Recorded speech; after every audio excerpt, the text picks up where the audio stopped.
Hey, my reactor, so I'm back with chapter 9, Against Nature.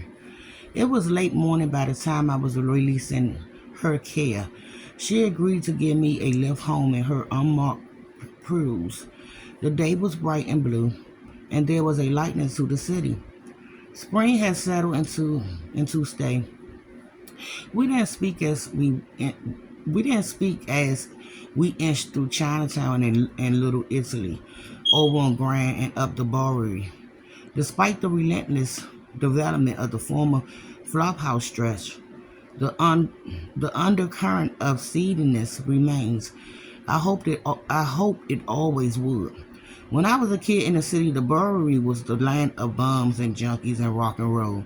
CBGB was long gone. Now a John Revastos boutique took its place, desecrating the holy spot with hipsters thread that the Raymonds would have spit on. Yet the homeless were still scattered in pockets along the sidewalk. They knew the land was theirs first. There was encampments flourished along the east side of the avenue. Never mind the outrageous rent behind the doors and up the elevators. I appreciate Leah's quiet, her willingness to let a silent run its course. There has been a time in the wake of my troubles with the McKay family when she and I had something together. It was a matter of comfort. She had become immersed in the madness of that case too. Miller was the first cop to question me after the first murder. She was a small, compact woman with a mousy beauty that she made little effort to enhance. Everything about her was sensible, from her shoes to her corduroys to her diligence as a detective. A few months after the case, I started to meet her at the Union Square Dolls Run with Elvis and her mastiff, Freddie.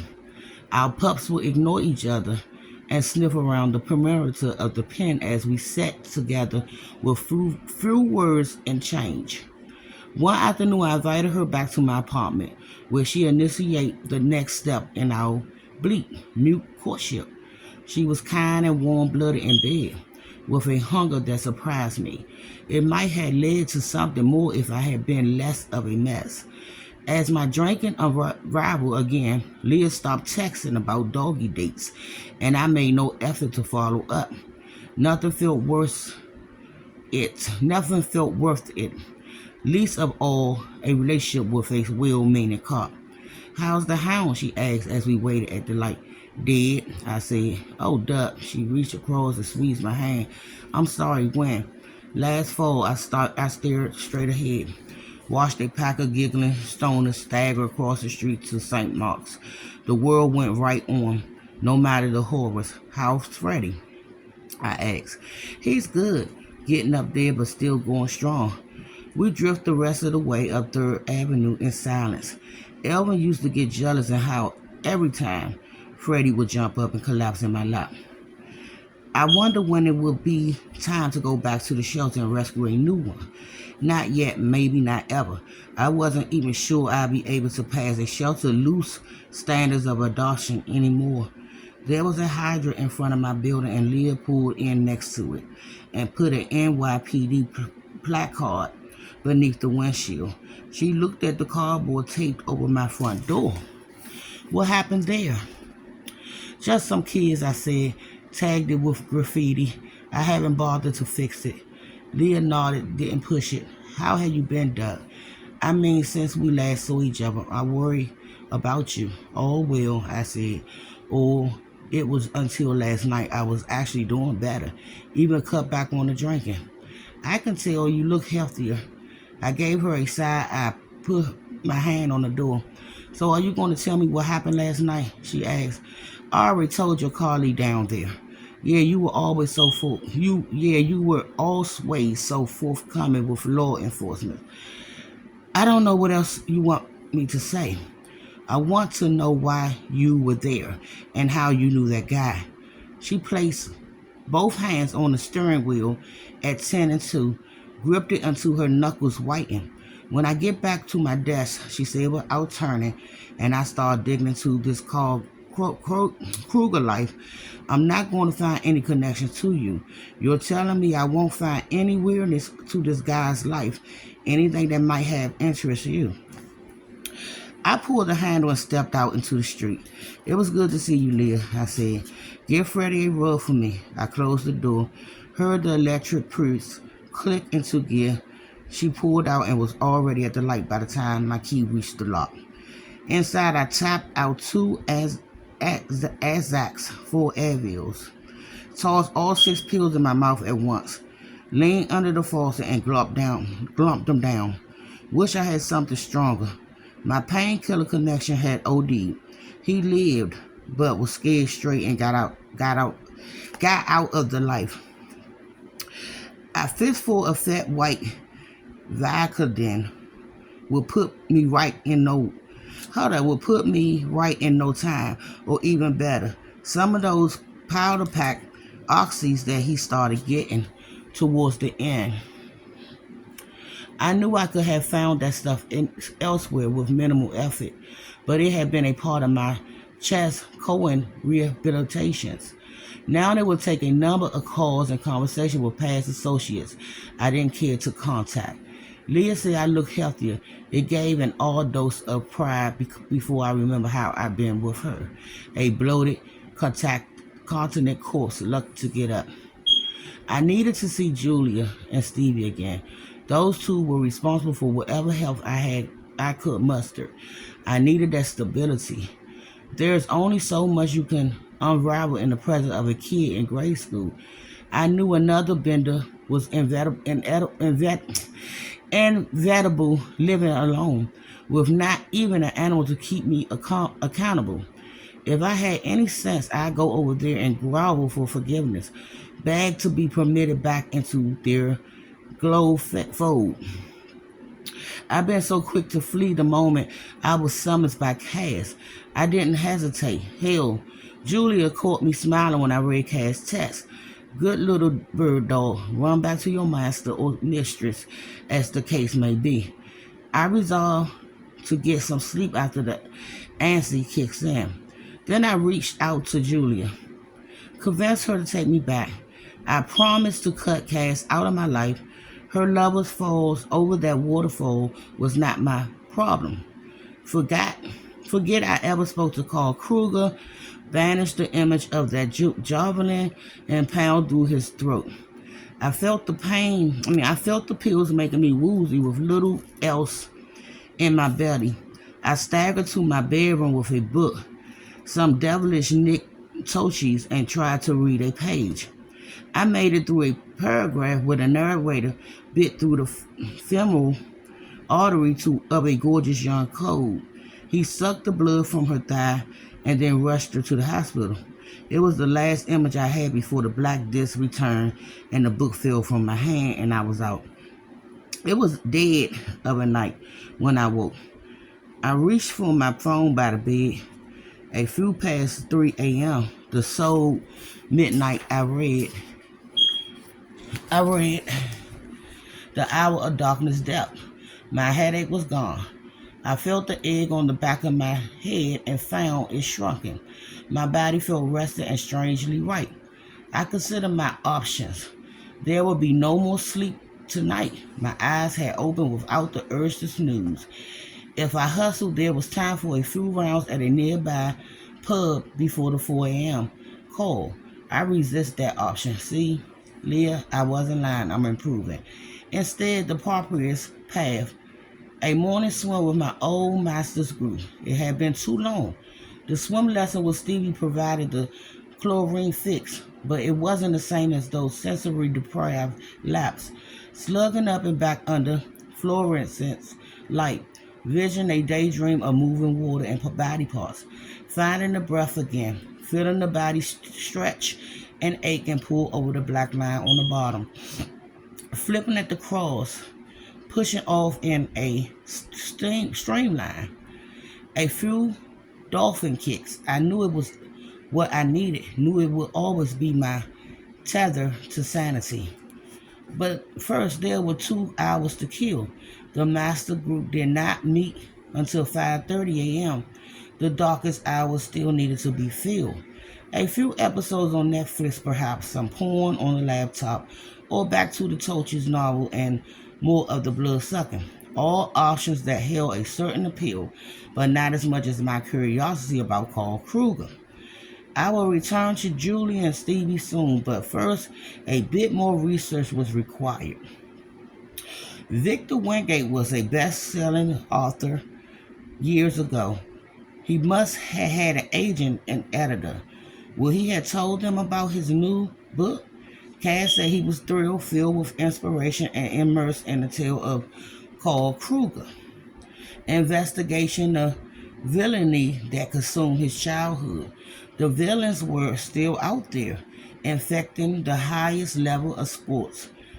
Mad scientists with potions of performance enhancements. It was the dark art of athletes whose multi-million dollar contracts depends on. Whose multi-billion dollar team and federation looked the other way. It wasn't difficult to find Victor past representation. Walk Through the Fire had been a hit, earned enough for all parties involved to ensure the author would follow up whenever he was ready. I found Wingate attached to an agent named Alex at Writer Rum and an editor named Colin at Anchor Press. Both were thanked promptly in acknowledgments, but there was nothing recent in the search results. Nothing within the last 6 years. No indication that his comeback book on Kruger had been sold or was even making the rounds. Maybe Wingate was still in the early stages and was keeping a wrap on his research. Or maybe agent and editor had given up on the one-hit chump, left him to his has-been career in the country. I emailed both from an incognito AOL account. It was easily tracked, but who cares?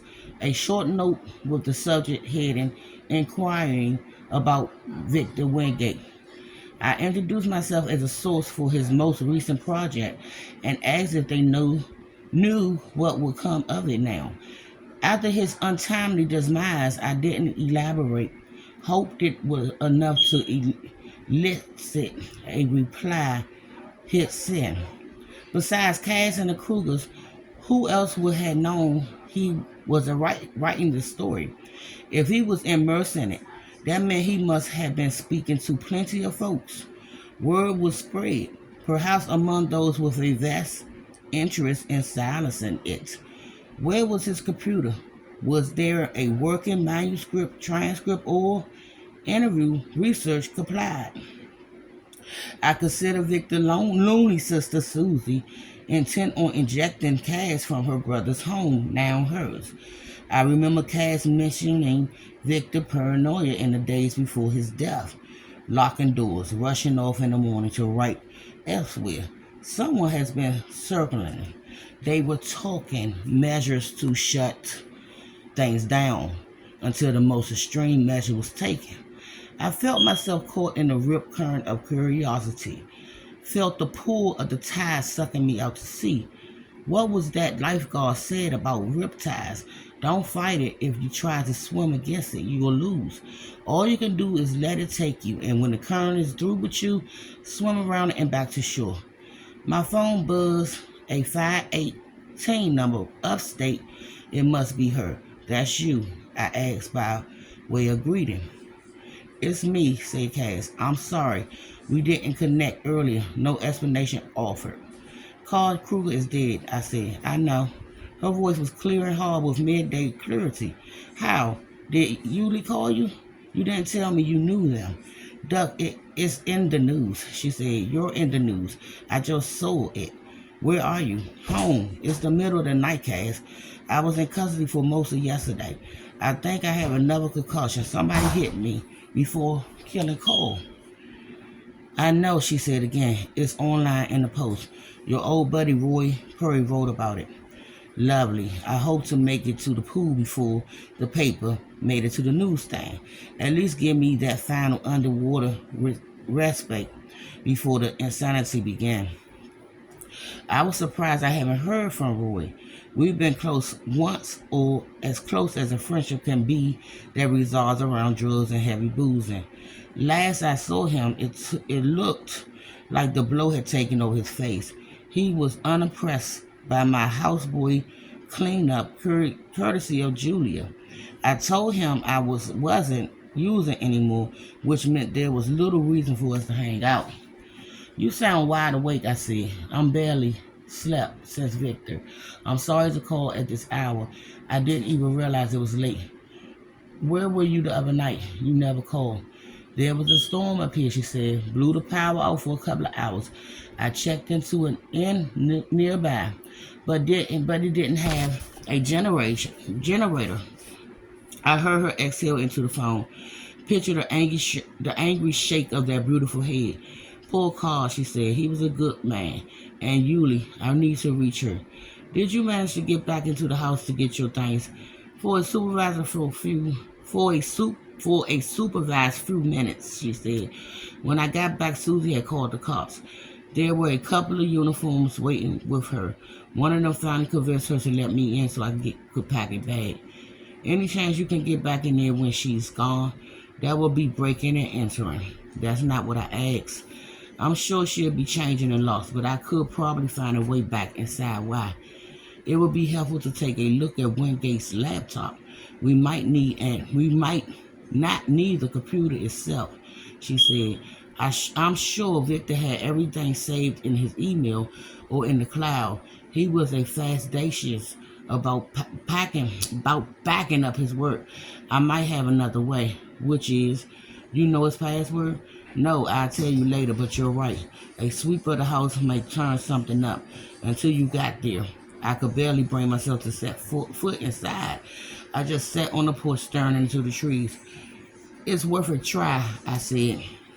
She wouldn't even let me take Philly. That dog was mine as much as Victor.